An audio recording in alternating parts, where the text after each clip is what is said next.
उत्तर प्रदेशच्या नोएडातील खासगी कारखान्यांमधील कर्मचारी हे 9 एप्रिल पासून पगारवाढीसाठी आंदोलन करत होते। सोमवारी 13 एप्रिलला अचानक या आंदोलनाला हिंसक वळण मिळालं। हजारो कामगार हातात काठ्या घेऊन रस्त्यावर उतरले।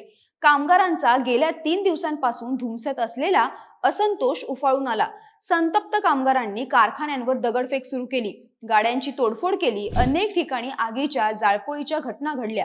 पोलीस आंदोलन थांबवायला आले, त्यांच्यावरही दगडफेक करण्यात आली।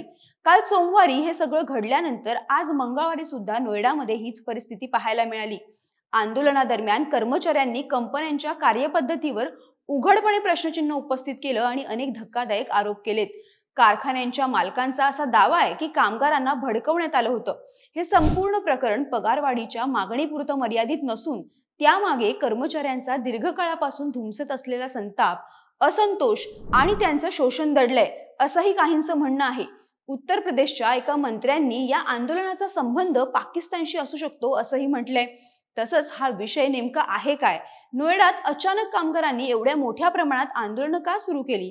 त्यांच्या मागण्या नेमक्या काय आहेत? कामगारांना भडकवण्यात आलं होतं का?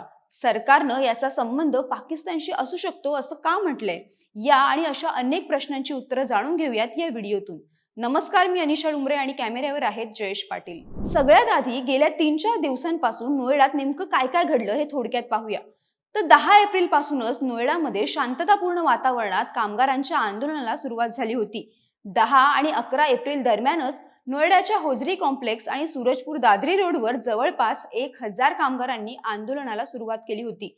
पोलिसांनी केलेल्या लाठीचार्जमुळे हा तणाव आणखी वाढला। हे प्रकरण लखनौपर्यंत पोहोचलं। यानंतर उत्तर प्रदेशचे मुख्यमंत्री योगी आदित्यनाथ यांनी स्वतः या प्रकरणाची दखल घेऊन 24 तासांमध्ये प्रकरण सोडवण्याचे निर्देश दिले होते। 12 एप्रिलला नोएडाच्या जिल्हाधिकारी मेधा रूपम यांनी कारखान्यांच्या मालकांसोबत बैठका घेतल्या होत्या। तसेच एक कंट्रोल रूम देखील बनवण्यात आली। 13 एप्रिलला मात्र परिस्थिती हाताबाहेर गेली। सोमवारी सकाळी हजारो कामगार रस्त्यावर उतरले आणि शांततेत सुरू असलेल्या आंदोलनाला हिंसक रूप प्राप्त झालं। सोमवारी नोएडातील सेक्टर 81 मधील मदरसन कंपनी बाहेर 400 कामगारांचं धरणं आंदोलन सुरू होतं। सकाळी 9 वाजता कर्मचाऱ्यांनी कारखान्याच्या मालकांविरुद्ध तसंच प्रशासनाविरुद्ध घोषणाबाजी सुरू केली। याच दरम्यान कोणीतरी अशी अफवा पसरवली की कर्मचाऱ्यांच्या मागण्या मान्य केल्या जाणार नाहीत। यानंतर जमाव संतप्त झाला आणि संतप्त जमावाने 13 ठिकाणी मोठ्या प्रमाणावर तोडफोड आणि जाळपोळ केली। 350हून अधिक कारखान्यांवर दगडफेक आणि तोडफोड केली। 150हून अधिक गाड्या फोडल्या, 50हून अधिक गाड्या जाळल्या। आंदोलन थांबवायला आलेल्या पोलिसांवरही दगडफेक करण्यात आली, त्यांच्या गाड्या उलटवल्या। यात 30 पेक्षा जास्त लोक जखमी झालेत। पोलिसांनी आतापर्यंत 60 लोकांवर गुन्हा दाखल केलाय। या आंदोलनामुळे सुमारे 3000 कोटी रुपयांच्या व्यवसायावर परिणाम झाल्याचंही बोललं जातंय। पण सगळ्यात महत्त्वाचं म्हणजे हे आंदोलन अचानक का पेटलं? यामागं नेमकी काय कारण आहेत? कारखान्यातील या कामगारांच्या संतापाला नेमकं काय कारण आहे? तर या रोषाचं मुख्य कारण आहे शेजारील हरियाणा राज्याच्या सरकारनं घेतलेला एक महत्त्वाचा निर्णय। 9 एप्रिल रोजी हरियाणा सरकारनं कॅबिनेट बैठकीत कारखाना कर्मचाऱ्यांच्या किमान वेतनामध्ये 35% वाढ करण्याचा निर्णय घेतला। 10 एप्रिल रोजी याची अधिसूचना जारी केली। ही बातमी नोएडाच्या इंडस्ट्रियल एरियामध्ये पसरताच येथील स्थानिक कर्मचाऱ्यांनी पगार वाढवण्याची मागणी करण्यास सुरुवात केली। तर आता प्रश्न असा आहे की हरियाणा आणि उत्तर प्रदेशमधील कर्मचाऱ्यांच्या पगारात नेमका किती फरक आहे?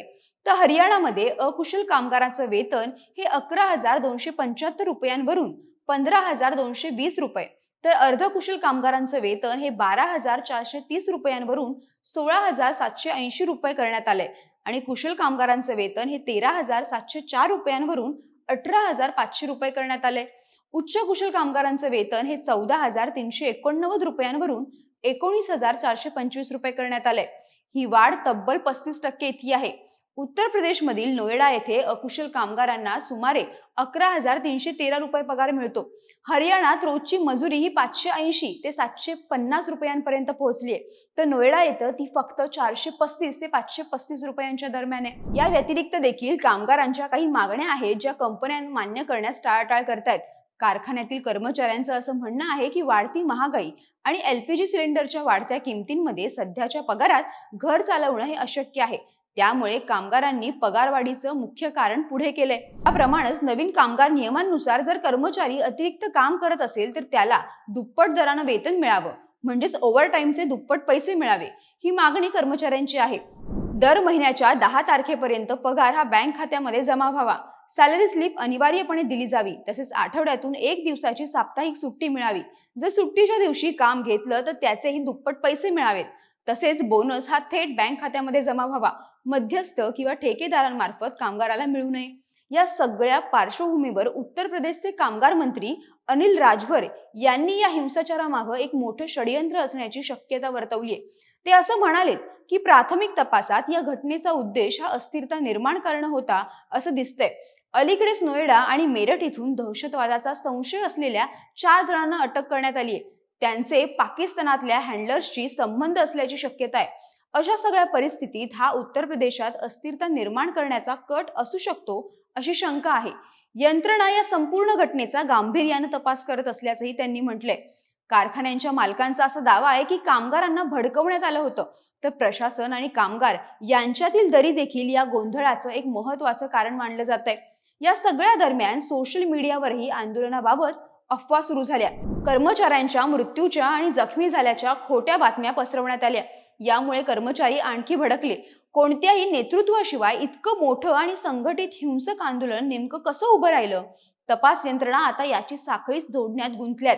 तसंच उत्तर प्रदेश सरकारच्या म्हणण्याप्रमाणे खरंच या सगळ्याशी पाकिस्तानचा काही संबंध आहे का, हे पाहणं महत्त्वाचं असणार आहे. या सगळ्या प्रकरणाविषयी तुम्हाला काय वाटतं? तुमचं मत आणि प्रतिक्रिया कमेंट करून नक्की कळवा. व्हिडिओला लाईक करा, शेअर करा आणि महा MTVच्या YouTube चॅनलला सबस्क्राईब करायला विसरू नका. धन्यवाद.